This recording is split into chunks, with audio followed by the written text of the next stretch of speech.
저는 친구가 썩 많지 않은 편이고 늘 만나는 인연들이 한정되어 있어요. 직장 동료들이나 예전 대학 동기들이라든지 그렇게만 가끔씩 만나는 편인데요. 다들 그렇겠지만 결혼하고 가정이 생기면 혼자의 몸일 때만큼 어울려 다니며 놀기 어렵잖아요. 가정에 충실하고 처자식 먹여 살리겠다고 열심히 일하다 보니 딱히 개인적인 시간이 안 나는 것 같아요. 그런데 문득 유년 시절을 떠올려 보면 유독 잊지 못할 친구 한두 명 정도는 다들 있지 않으신가요? 저는 특별히 뭐가 있다 싶은 유년기를 보내지 않았어요.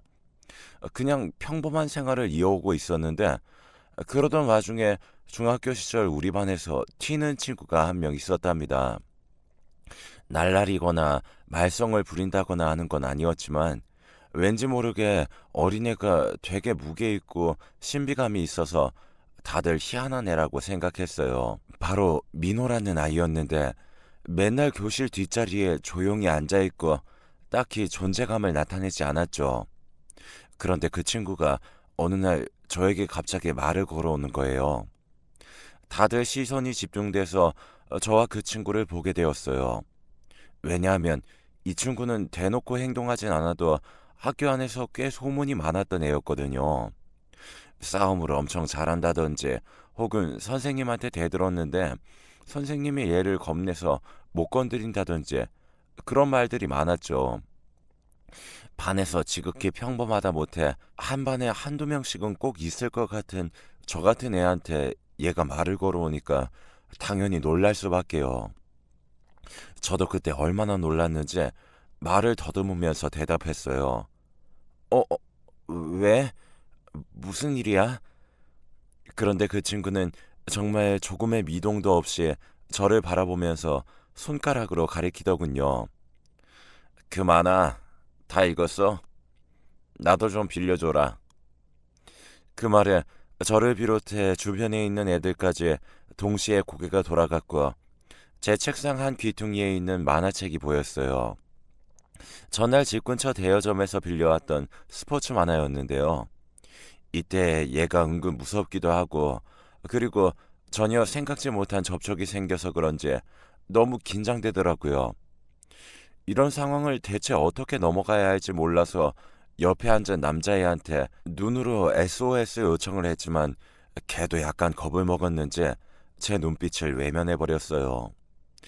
결국 저는 어느 정도 포기한 채 만화책을 집었고 내일 꼭 돌려줘야 한다는 말도 감히 못 꺼내고 그냥 달달 떨며 주었답니다. 그러자 바로 쓱 대답하더라고요. 잘 보고 내일 갖다 줄게. 그렇게 한마디를 남기고 휙 사라지는 모습을 보니 진짜 눈앞이 깜깜하더라고요.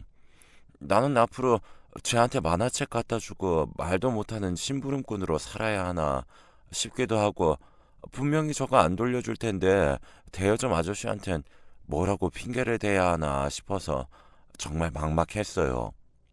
그날 정말 깨질 것 같은 머리를 안고 집으로 돌아갔고 뭐라 말도 못한 채 끙끙거리면서 하루를 보냈는데요.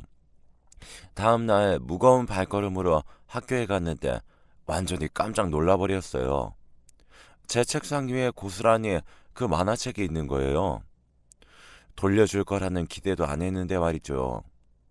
얼떨떨한 눈으로 집어서 그걸 다시 가방에 넣었는데 누가 제 어깨에 손을 얹더라고요. 그 친구였어요.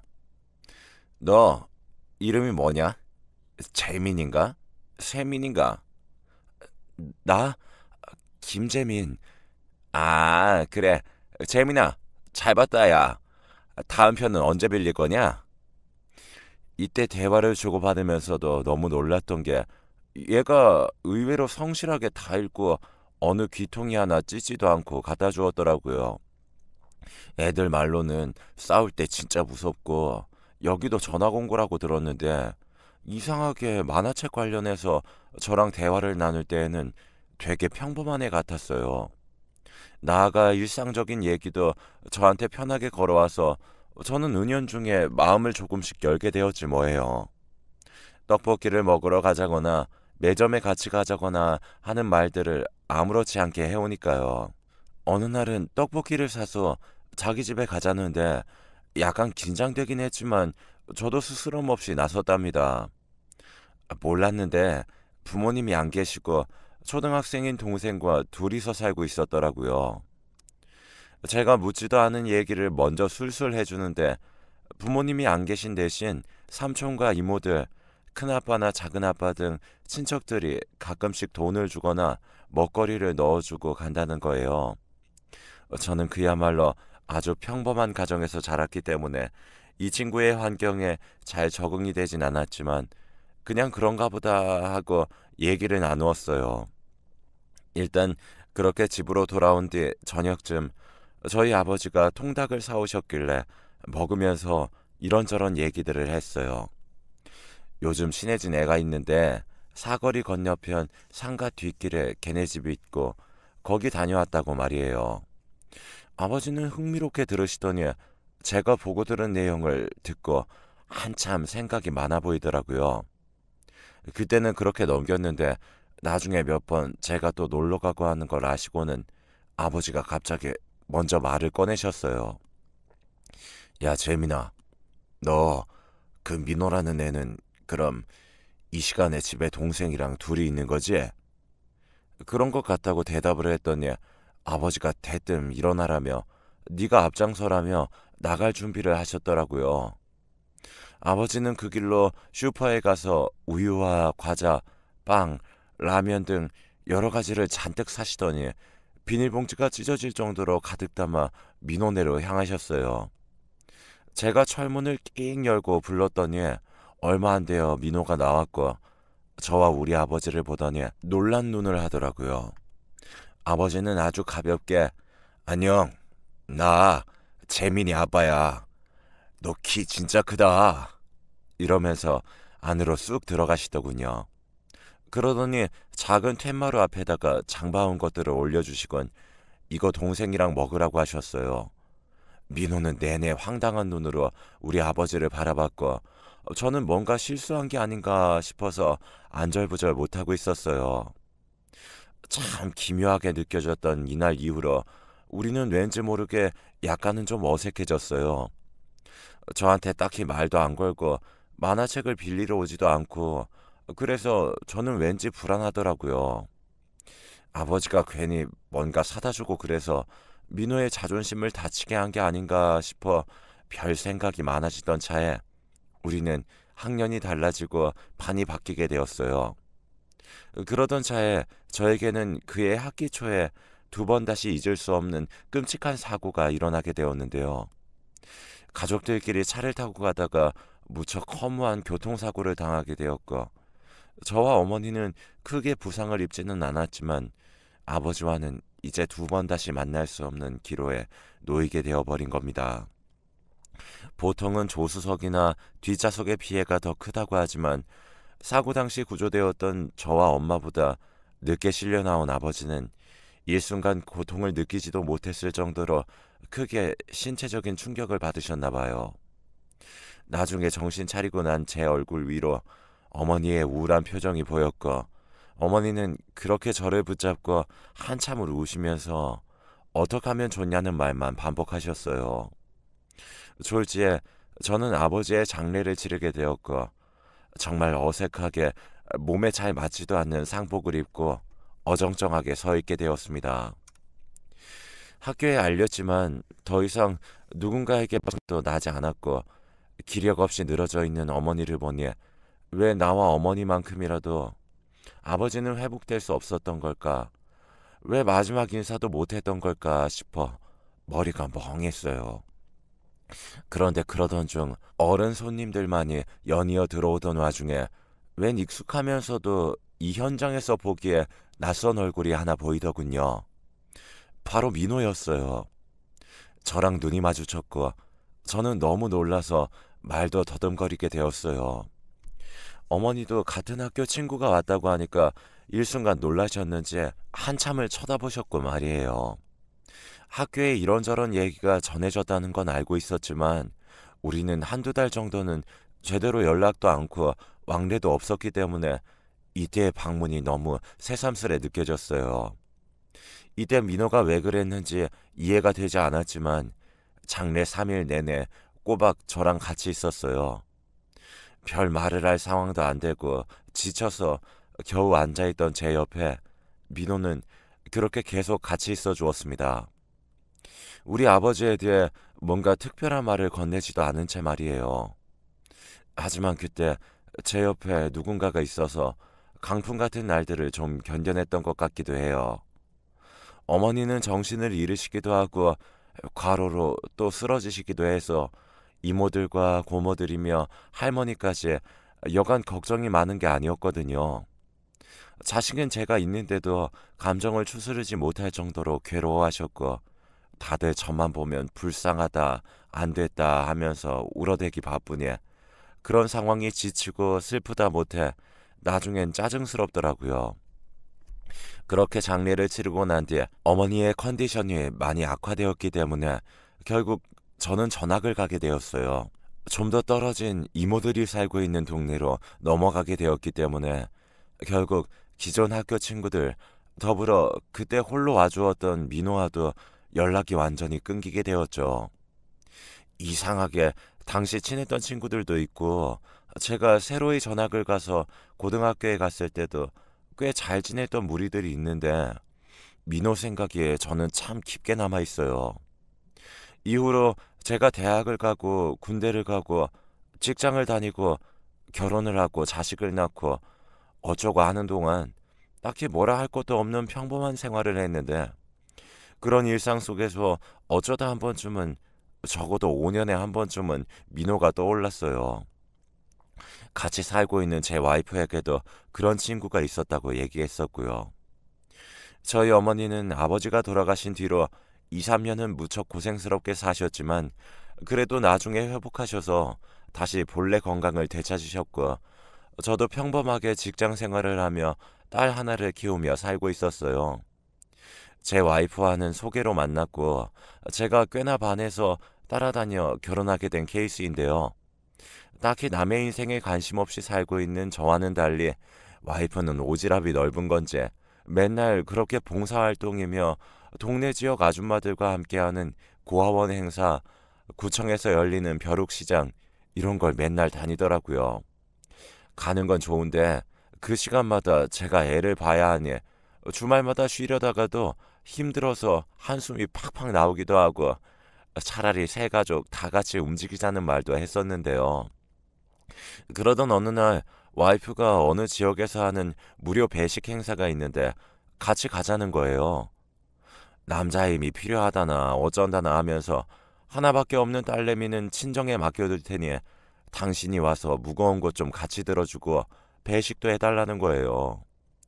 우리 와이프는 요리도 잘하고 저한테도 살갑고 다 좋은 사람이긴 한데 가끔씩 이렇게 자기가 결정한 걸 통보식으로 말할 때가 있어서 그게 늘 불만이었어요.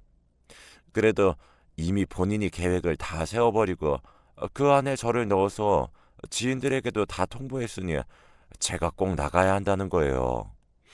어쩔 수 없이 투덜투덜 짜증을 내면서도 집에서 2살 배기 애기랑 토요일 내내 실랑이를 벌여가며 놀아주고 재우고 달래느니 그 행사에 나가는 게 차라리 낫겠더라고요. 장모님께 손녀를 안겨드리고 우리 부부끼리 이제 그 장소로 향했는데요. 워낙 노숙자분들이 많고 대부분 남자들이라 그런지 저도 이날 따라오길 잘했다는 생각이 좀 들었어요. 아무리 튼튼하고 심지고 든 와이프라고 하지만 혹시나 위험한 상황이 있으면 어쩌나 싶어 나름 긴장도 되더군요. 보니까 무료 배식을 담당하고 있는 스태프분들도 거의 다 여자였고요. 여러 의미에서 남자인 남편들이 따라오는 것도 나쁘지 않을 것 같았는데 아무튼 이날 국통이며 밥통, 반찬통들을 무겁게 옮겨대면서 와이프와 그 무리들을 도와주고 있었어요. 좀 쉬려고 하는데 자꾸 뭘 여기 따라와서 앉아있냐며 국도 같이 퍼드리라고 하는 통에 결국 국자를 잡게 되었죠. 한 분 한 분씩 따라드리면서 저는 썩 마음에도 내키지 않는 인사를 하던 중에 키가 멀대같이 크고 눈매가 꽤 날카로운 한 분을 보게 되었어요. 머리는 허옇게 새서 쇄골뼈까지 내려오는 긴 장발의 남자였는데 생각보다 나이가 그렇게 많아 보이진 않더라고요. 가까이서 보니까 얼굴도 꽤 멀끔한 편이었고 주름도 많지 않은 게 젊은 사람 같은데 왜 이런 상황에 놓인 걸까 싶었어요. 그렇게 멍하니 보면서 국도 떠들였고 그 남자분은 저에게서 그다지 멀리 떨어지지 않은 간이 테이블에 자리를 잡았더군요. 저는 그냥 이 정도의 인사만 받은 채로 다시 이것저것 시켜대는 와이프의 명령을 따르고 있는데 갑자기 그 남자분이 느릿느릿한 걸음으로 멀대 같은 키를 주체 못한 걸음으로 저에게 오는 거예요. 국을 더 달라는 건가 싶어서 멀뚱멀뚱 쳐다봤는데 갑자기 냉수를 확 쏟아붓듯 말도 안 되는 소리를 하는 겁니다. 재민? 김재민? 김재민인가? 이 말에 저도 와이프도 너무 놀라서 서로를 쳐다봤어요. 저도 제 가슴 한쪽을 막 뒤져보면서 내가 이름표라도 달았었나 싶었는데 그런 상황도 아니었고 말이에요. 그렇게 허우적대는 제 몸짓을 물끄러미 보더니 다시 말을 하는데 진짜 이때 너무 놀라서 국자를 떨어뜨렸어요. 와이프도 어안이 벙벙해 굳어 있었고요. 김재민 맞구만. 나 그 박민호야. 기억하려나 모르겠네. 제 눈앞에서 저를 안다고 말했던 그 키가 멀대같이 큰 남자 노숙자는 제가 중학교 시절 시간을 보냈던 그 민호였던 겁니다. 저는 전혀 알아보지도 못했고 아무런 생각 없이 지나쳤는데 이쪽에서는 저를 선명하게 알아봤더라고요. 어색하게 비어있는 말틈을 어쩔 줄 몰라서 그냥 있는 저에게 특별히 묻지도 않았던 근황을 민호가 먼저 말해주더군요. 아무리 그래도 거의 30년 만에 보는 사이다 보니까 말을 이어가기도 힘들었고 우리가 엄청나게 깊고 오랜 관계를 유지했던 것도 아니라서 더 머쓱했었어요. 그런데 민호가 꺼낸 근황 이야기들은 생각보다 무거워서 저는 엉거주춤 서 있던 자세를 어찌하면 좋을지 답이 나오지 않더라고요. 제가 전학 간 이후로 민호는 여전히 삼촌이나 친척들이 주는 돈을 받아가며 생활을 했고 나중에 여기저기에 공사장을 돌며 아르바이트도 하고 검정고시 치고는 자그마한 직장에 들어갔던 모양이에요. 그 당시는 무난하게 남들처럼 살았던 것 같고 거기서 만났던 여자 직원과 결혼도 했더라고요. 그리고 더더욱 마음이 안 좋았던 건 이 와중에 일찍 결혼해서 얻은 자식도 있다는 거예요. 자식도 있는데 만날 수가 없을 정도로 상황이 일이 돼버린 건 이전에 알았던 어떤 윗도리의 형들이 연락을 해서 돈을 빌려달라고 했고 그걸 수긍하는 것으로부터 시작되었더군요. 나중에 이들이 보증을 서달라고 하고 협박을 해오고 집을 찾아왔다더라고요. 처자식이 살고 있는 집을 제 집 드나들듯 오고 있으니 돈은 돈대로 거의 다 빼앗기다시피 협박을 당하고 있고 도저히 생활을 유지할 수가 없었대요. 그 누가 먼저랄 것도 없이 민호와 부인은 이혼을 하기로 협의했다네요. 전처와 딸은 친정으로 가서 살게 되었고 자기는 오랫도록 종적을 감추기 위해 다시 노가다를 전전하며 길에서 자기도 하고 그렇게 살아온 지 벌써 몇 년이 되었다는 거예요. 이렇게 남이 해주는 밥이나 먹고 겨우 그 형들의 눈을 피해서 도망 나오긴 했지만 이제 자기가 사회에서 뭘 해야 할지 모르겠다고 하더군요. 어릴 때도 힘들게 살았었는데 나중에 어른이 되어서 사회에 나와서도 이렇게 힘들게 살고 있는 모습을 보니 마음이 너무 갑갑했어요.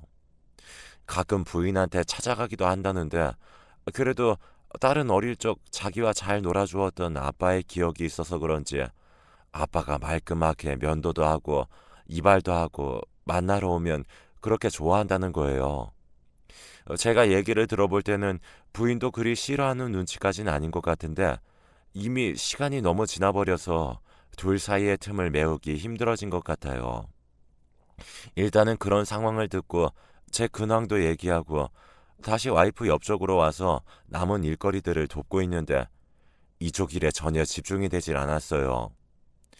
그 사이 자리를 털고 일어나려는 민호를 보고 있는데 훌쩍 큰 키에 대충 입고 있는 옷매무새며 어릴 적 모습들이 자꾸 머릿속으로 밀려 들어오더라고요. 저도 딸을 키우고 있고 딸과 적지 않은 시간을 보내서 그런지 아빠로서 자식을 바라보고 있을 민호의 모습이 마음에 걸렸습니다.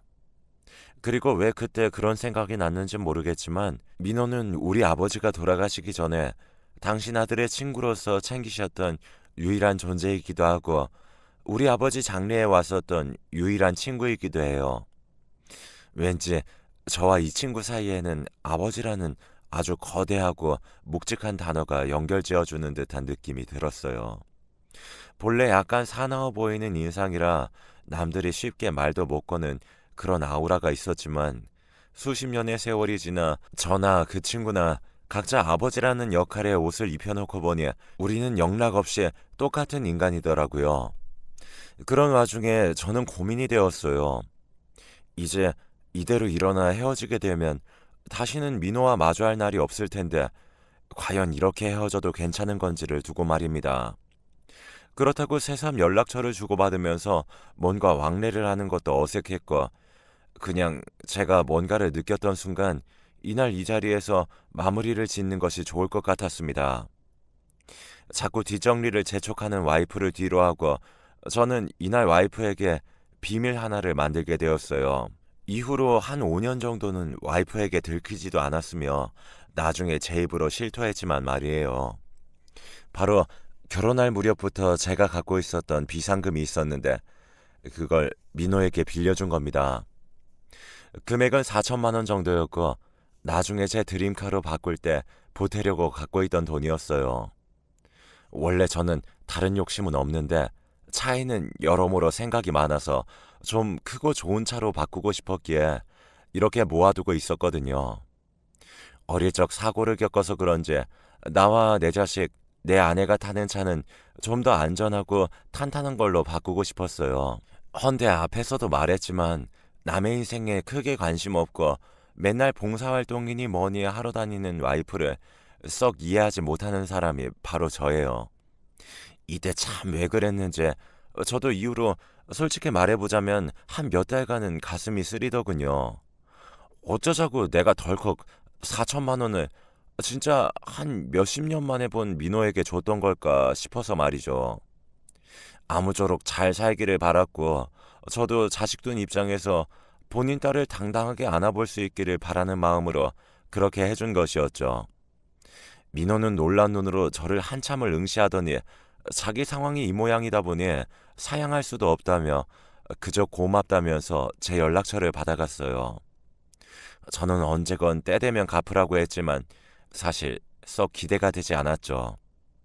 그때 민호의 상태며 좌절해 있던 얼굴이며 많은 것들을 떠올리니 그 돈으로 얼마나 버틸 수 있을까 싶었거든요. 그저 작은 원룸이라도 하나 얻고 깔끔하게 입고 일도 조금씩 하면서 딸이라도 자주 보길 바랐어요. 돌려받기 어려울 거라고 생각하니 그나마 좀 포기가 되긴 했지만 아무튼 평범한 직장인인 저에게 적은 돈은 아니었다는 거예요. 그렇게 시간이 한참 지나 그 일이 있고 5년이 지난 올해 모르는 번호로 전화를 받아보게 되었어요.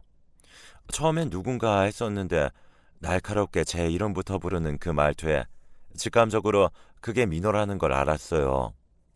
놀랍고 반가운 마음도 있었고 한편으로는 왠지 모를 불안함이 밀려와 혹시 또 힘든 상황이라도 생긴 건 아닌지 그래서 도움을 청하려고 연락했나 싶은 직감이 느껴지더군요.